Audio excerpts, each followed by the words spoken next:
Hey guys, welcome back. And today it's all about this wheel settings on the Moza R3. Now, first things, Forza Horizon 6, this game is absolutely stunning, right? There's a whole bunch of changes they made to the way the steering wheel feels in this game compared to the previous, especially, Forza Horizon 5 was a step up. 6 is just, it's absolutely mental what you can do. And obviously I've just upgraded to the R3 from a G923. So the comparison between those two is night and day. This just feels so good. So what I'm going to do is let's just get right into the game and I'll show you exactly what my settings are. So in case you just want to copy my settings and just go on and try them out for yourself, I'll just flash them on the screen, but I'll go through these in detail. And then towards the end of this video, what I'll do is I'll also go through the Pit House software, which is specifically for the motor wheels, and I'll show you what settings I'm running in the Pit House software in case. Just heads up, most of them are stock, but I'll just show you anyway how my Pit House is set up. Okay. So back in the game very quickly, I'm driving this. This is the BMW M2. This is a drift car. This game is absolutely insane, right? It looks stunning. Japan looks amazing. And what's nice is the different scenery. Anyway, that's a different video. Let me get right into the settings. Okay, so this car, and I always drive wheel cam.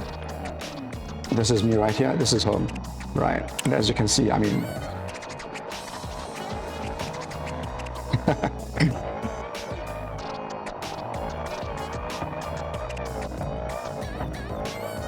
it's a ton of fun. It's a ton of fun.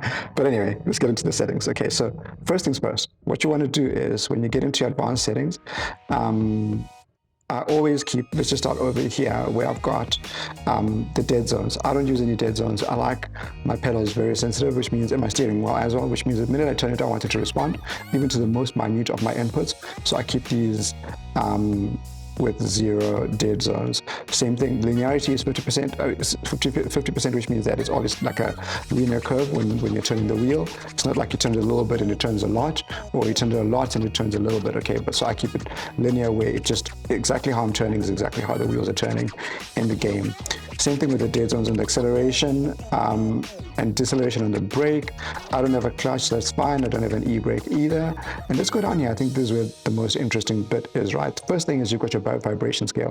What this does is it sets the amount of vibrations going through your wheel. So when you go off-road, exactly what's causing your wheel to shake so you can feel the bumps and everything, that's the vibration scale. Now, I'm actually really tempted not to put this at 100% because this feels really, really nice when you put it all the way up here. I'm just playing around with like 0.7, which is still quite high. It makes you feel the road quite nicely when you drive. So if you drive and you go off the road, you can feel those bumps coming through. So any of these bumps coming through here, that's your vibration scale, right? So if you've got it up, obviously you're going to feel a lot of those. If you turn it down, then you'll feel nothing. Pretty much it becomes like it's completely dead. So if I go over here and I go and turn this all the way down and then save it, and then you come down, you'll find that my wheel is smooth as butter, okay? The vibrations are very minimal. It's not as much as it was before. Still a bit of force feedback coming through it, but that's because of the force feedback scale. But those rumblings have gone all the way down, okay? So if you go back, let's go into settings.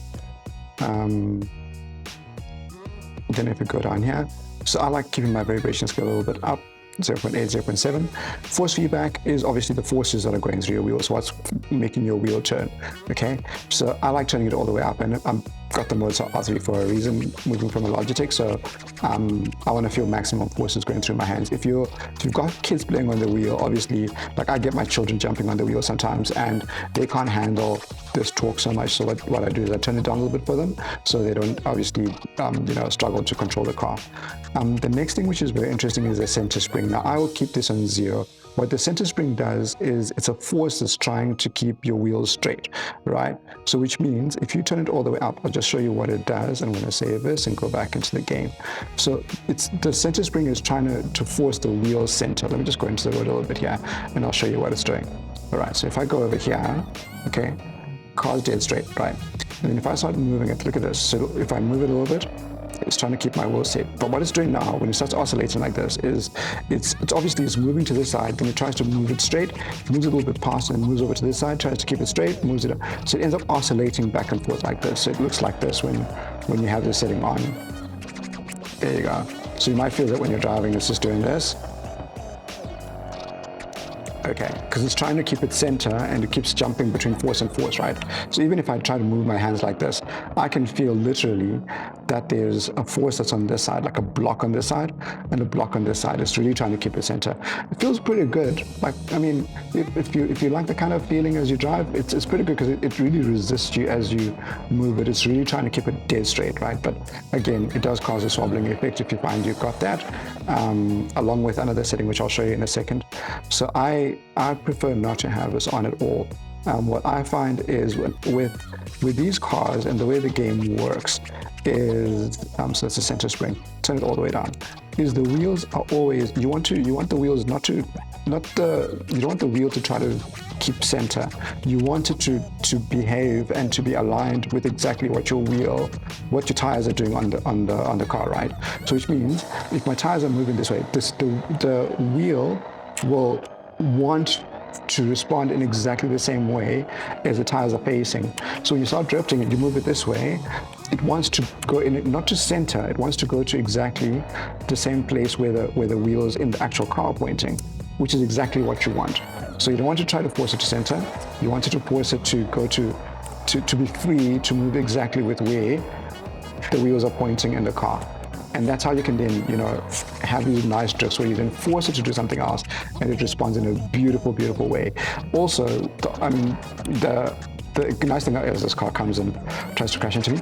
The nice thing about this also in a race is you're really feeling what exactly your tires are doing. When your car's about to oversteer, you feel it through the wheel because it's not trying to stay on center. It's trying to stay with exactly what the tires are doing on the road, which is exactly what you want. Not trying to stay on center. Okay. So that's with the centering spring. So I keep that all the way off. Okay. Next thing is a wheel damper. The wheel damper is like an artificial force where it makes your wheel feel heavier or lighter. So if you've got it all the way up and you start driving, the wheel itself will feel very heavy, right? So if you're going to a race, I mean, you feel it instantly the minute you race with this on, is whenever you're in a race, if you've got the wheel damper all the way up, by the end of the race, your arms are feeling it. It's a bit of a workout, right? Because it's literally enabling this force that's going through, making the wheel feel heavier than it is when the wheel damper's off. So what I do is obviously just like in a real car, right? Whenever you're driving, the wheel doesn't feel all too heavy in most cases. So what I do is I turn this all the way down. I don't want any artificial dampening or strengthening of the wheel. What I want the pure feeling of what the tires are doing on the ground. So I turn that all the way down. If you do want to feel a little bit of heaviness though, sometimes I do, where I just turn it a little bit up, but I never put it all the way up. It's always like a little bit lower on the lower end. So it's just there, but not too much. But most of the times I run it completely off. This one here is also this is determines what you feel as your car is going when you're about to lose traction, which means when you're entering into an oversteering moment. Best way to describe this is drive your car fast and then take it down to to a point where it's about to lose traction. Like that moment when it loses traction and the steering just goes light. That's exactly what that setting is describing. Is as you're taking a corner, and then it'll really be pronounced when you feel that the steering just goes light and you're losing traction immediately and you have to counter steer. So it makes that loss of traction feel very, very prominent. If you have it low, obviously you won't feel it as much until you'll see it obviously on the screen and everything. So normally what I like with this is I like keeping this a little bit in the middle towards the low end side, but I want to feel it when the car is losing traction, but I don't want it so much that it interferes with me actually feeling what the car is doing or what the wheels are doing on the ground. So I want to feel it, but not too much. Okay, this is the one where I feel like the real reason why the wheel feels the way it does when I play with it is the force feedback minimum force. This is again, I like a heavy steering wheel that is communicating with me what the car is doing, and that's what this one does. Is when you turn it all the way up, this wheel feels heavy, but not just an artificial heaviness of the dampening, but the forces going through it. Like when it's trying to communicate with you what the tires are doing, it communicates in a really strong way, right? So if you can see, like when I'll show you when I do a quick race or whatever. If I'll see if I have time for that. Just to keep the video short, I might not do a race. But if you've been watching any of my videos, you'll find that I'll literally be, as I'm racing, fighting the wheel because I want to feel these forces going right through as I nearly go over the bridge. Okay, so that's exactly what the minimum force is doing. Is exactly how much force you want to feel going through your car, right? So what you can do is, oh, there you go. Like you see how quickly, I mean, how much force that thing had as it spun around, right? That's the minimum force.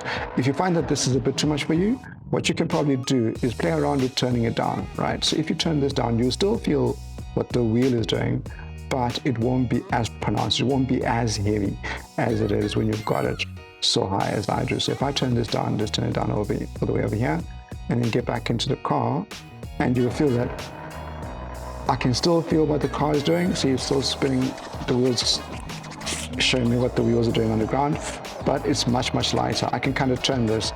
This is like your Sunday drive, right? Sunday drifting, not fighting the car at all, just letting it do its thing, and, you know, just forcing it a little bit here and there. So very, very light. So, I mean, if you want that kind of a feeling from your car, where it's very easy to turn around, very easy to maneuver it, which is also, I mean, this could be quite nice if you're, you know, just having a nice time, just drifting around. I mean, look at that. It's very easy to correct it and spin it around. There you go. But obviously, if you want to take this, there we go, there you go, there you go, there you go. I could do this for hours. If you don't want, obviously, that light feeling. I mean, that actually felt really great, by the way, because I could literally manhandle this thing without really breaking my arms, right? And you wouldn't believe this is an R3. This wheel is just phenomenal. For the price, I mean, this is incredible. If I turn it all the way up, though, this is when I really want to be connected to my game. I want to feel it. I want this game to fight me. I want to feel every bump. I want to feel, let's battle it out, you know? Let's battle it out. That's the setting here. So I can feel it's really good. It feels really good. I prefer this, but as you can see, it's like jolting my hand back and forth, right? I prefer this because, you know, when I'm playing this, I really want to feel exactly what the car is doing. I want to have a ton of fun. I want to, you know, let those forces come through the wheel and let it fight me, let it spin, you know, like, that's what I'm about. So I like turning this up.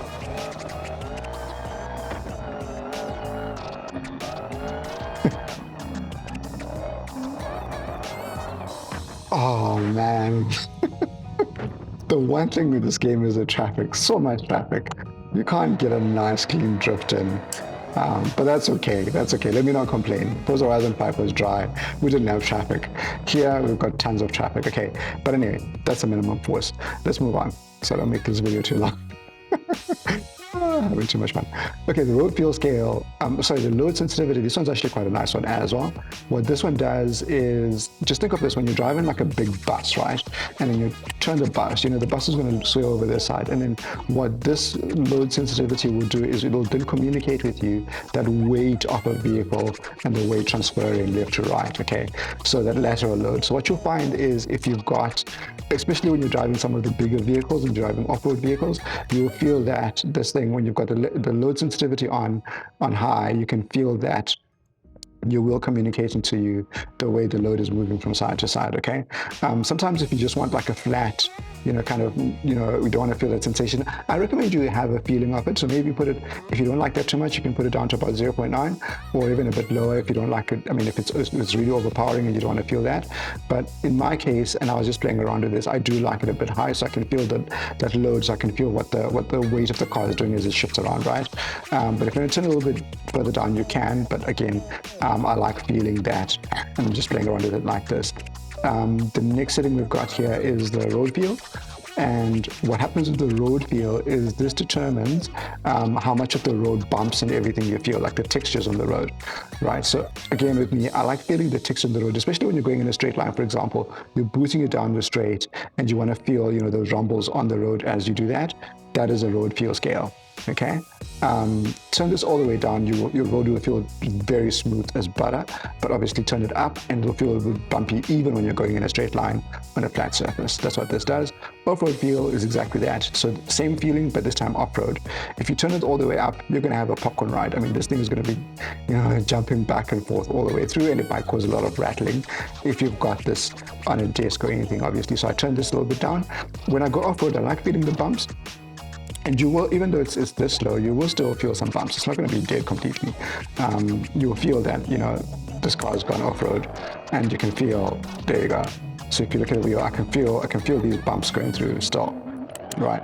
Still feel it, there you go. But it's not as pronounced. Ooh, 1000 XP, thank you very much. So you'll still feel it, but it won't be as pronounced. I mean, if I turn this all the way up, just for comparative contrast, this is going to be like a popcorn party. So there you go. And every single bump is heavily pronounced. The wheel is really, really just, look at that. And that's exactly what that does, right? So I think if you obviously want to have a bit of some immersion and have fun with that, you can turn it up, but I prefer to have this. What does it want to do? Okay, the wheels at 10. They change. So I like having this somewhere around here, so I can still feel it, but it's not overpowering. And then steering sensitivity, keep it flat at 0.5, just in the middle. And with these settings, you're going to have a lot of fun, right? So I am finding that this game is a lot easier to drift than Forza Horizon 5 and 4 before it. It's just a blast. It's just a blast. And again, I'll be posting a lot of videos of me racing with these exact settings because they're so good. I will be posting lots of videos with these. So stay tuned for those, and you can just jump onto my channel. You can look up any other videos and you'll see me racing with this wheel. I actually haven't raced with a controller at all in this game because I'm having so much fun with a steering wheel. It's just, they've done something with this physics engine, which I'll get to in a different video. It's just really, really nice. Okay, the last thing I'll do is I just want to jump into my Pit House software, and then I'll show you what settings I'm running in there. So you can also manipulate yours if ever you want to. So let's just get that into that. Okay, so this, now we're in the Moza Pit House. I did a video on this already. Please make sure you update your drivers to, as of the date of recording, 1.39. If ever your frames are dropping in Forza Horizon 5, that's probably the cause. Go and change that, and your frames should hold up quite steady. And I haven't changed much in this. I'm still, it's running 900 degrees turn to turn, which I feel is very nice for these cars. In some games, obviously, you want to turn this down and then you can save it as a profile. But currently, I've got this as 900 degrees. Nothing I've changed over here. Let's go down to the base settings, and you can I'll just run through these so you can see what I've got. I think what's important is, let's go to the settings first. So 900 degrees, you can just pause this, check if your wheels got exactly the same. But I haven't played around with these things too much. I've pretty much got them bone stock. Nothing has changed here, and I haven't touched any of these either. The profile is picking up with the Forza Horizon 5 profile that I had from before, which is fine because it still works pretty much in exactly the same way. And then if ever you're having problems with the wheel, by the way, always make sure that it's centered. So put it smack in the middle, and then just hit the center button, which realigns it to make sure that obviously it's aligned properly. And then on these, everything else is exactly the same, nothing changed, and that's pretty much how I have it. So if you want to copy those settings and you want to apply them over in your game, please just copy them and go over through. Or like I said, I haven't tweaked any of these, so they're pretty much bone stock, and that's pretty much what I'm running, and that is what I'm using in the game. Okay, and we're back in the game, and we'll finish this video off with just one race, just to show you exactly how my settings are running. We'll jump into the GR Yaris and we'll do an off-road race. I think off-road really just showcases what, obviously, how you can control the oversteer your moments with this really, really nice feeling that you get off the wheel. So yeah, let's just jump into the GR Yaris and have a blast. And again, this game is looking stunning. Okay, cool. Let's go. Thank you very much. I love the countdown.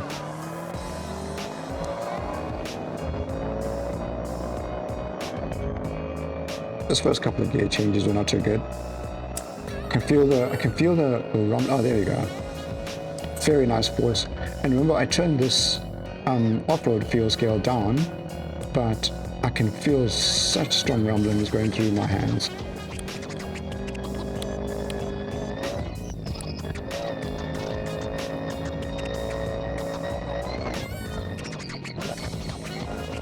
There we go.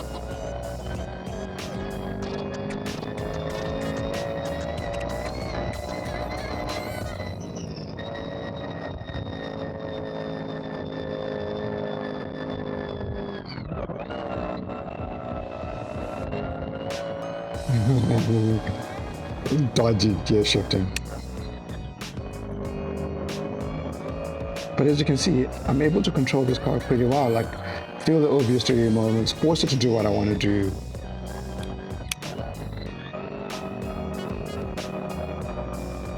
I'm taking these corners a lot faster than this AI is, and I'm racing on above average, by the way. Haven't got myself to upgrade yet. Lost a few races, so I'm like, no, I'll keep you guys here. Thank you very much, just for now, while I'm still getting used to the game. But again, with these settings,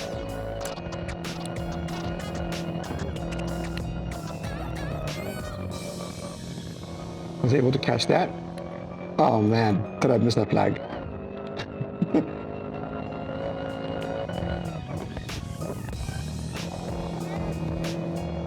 That was dodgy, nearly missed that.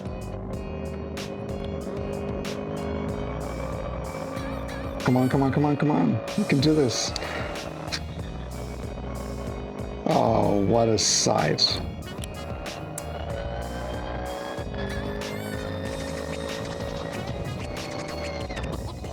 Can we get that guy? One more corner left. Nah. Again, what a blast. You'll have a ton of fun with these settings. Right, so guys, yeah, just hit me up in the comments. Have you tried these settings? How are they going for you?